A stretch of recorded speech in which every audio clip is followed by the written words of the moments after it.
হত্যাকাণ্ড ঘটে আমাদের বাংলাদেশে একটি অস্থিতিশীল পরিস্থিতি তৈরি করার চেষ্টা করছে। আমি আশা করি আজকে যারা এই প্রশাসনের দায়িত্ব রয়েছে, আমি আপনাদের কাছে আহ্বান করব, আমার ভাই কিবরিয়ার হত্যাকাণ্ডের বিচার আমরা সকলে চাই এবং এই বিচার না হওয়া পর্যন্ত আমাদের প্রতিজ্ঞা, আমরা খুঁজে খুঁজে সে হত্যাকারীদেরকে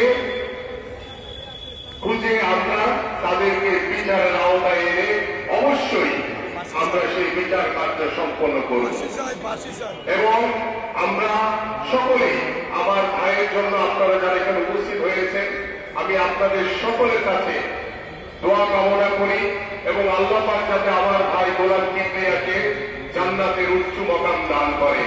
আপনারা সকলেই জানেন 15 দিন আগে এই আমার ভাই গোলাম কিবরিয়া উমরা হজ পালন করে এসেছে, এখনো তার 40 দিন পার হয়নি। আল্লাহ পাক যাতে তাকে জান্নাতের উচ্চ মকাম দান করে। আমাদের